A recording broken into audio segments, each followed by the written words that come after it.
ফজলুর রহমানকে এক্সপেল করলে, ফজলুর রহমানকে মাইরে ফেললে এই কথা বাংলাদেশে কে বলবে? যারা মুক্তিযুদ্ধের বিরুদ্ধে বলবে তাদের বিরুদ্ধে আমি দাঁড়াবো। বাংলাদেশি বাঙালি যতদিন জীবিত থাকবে, মুক্তিযুদ্ধ ততদিন বেঁচে থাকবে। আজকের যে প্রেক্ষাপট, সেই প্রেক্ষাপটে যারা মনে করে ওই যে আমি প্রথম বলেছি যে আওয়ামী লীগের লিখতে আরো 10 বছর সময়, এগুলো কে বলেছে বাংলাদেশে?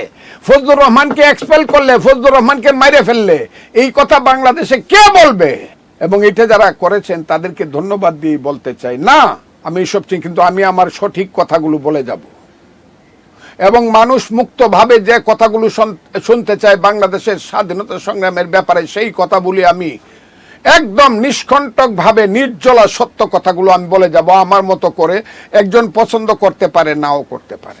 1, 2 নম্বর হলো বাংলাদেশ কিভাবে বাঁচবে, বাঙালি জাতি অথবা বাংলাদেশি জাতি আমরা যাই বলি, এই কথাটার উপরে আমার কথা আছে।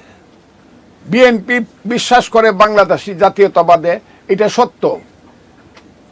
বিএনপি বিশ্বাস করে বাংলাদেশি জাতীয়তাবাদে, যেটা জিয়াউর রহমান সাহেব করে গেছে, এটা সত্য। এটা হলো রাষ্ট্র সত্তার সঙ্গে জড়িত জাতীয়তাবাদ। আর আমি যে বাঙালি জাতীয়তাবাদের কথাটা বারবার বলি, সেটা হলো নৃতাত্ত্বিক ভাষাভিত্তিক জাতীয়তাবাদ।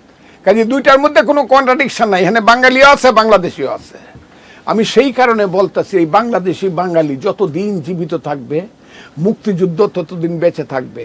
যারা মুক্তিযুদ্ধের বিরুদ্ধে বলে আজকে মুক্তিযুদ্ধকে কলুষিত করছে, অপমান করছে, অন্ধকারে নিয়ে যাচ্ছে, যারা মুক্তিযুদ্ধকে ছুঁড়ে ফেলে দিতে চাচ্ছে, তাদের বিরুদ্ধে আমি আবারও বলতে চাই, যতদিন আমি বেঁচে আছি, যারা মুক্তিযুদ্ধের বিরুদ্ধে কথা বলে, স্বাধীনতা সংগ্রামের বিরুদ্ধে যারা কথা বলে, সেই জামাত শক্তি, সেই আলবদরকে যারা ভুলতে পারে নাই, সেই রাজাকারের, সেই 1971 সনের শত শত বুদ্ধিজীবীকে হত্যা, সেই হাজার হাজার মা বোনের দর্শনের কথা, লাখ লাখ মানুষকে হত্যার কথা পাক বাহিনীর সাথে মিলে যারা ভুলতে পারে নাই, তারা যদি এখনো বলে, আমার শেষ নিঃশ্বাস পর্যন্ত যারা মুক্তিযুদ্ধের বিরুদ্ধে বলবে তাদের বিরুদ্ধে আমি দাঁড়াবো।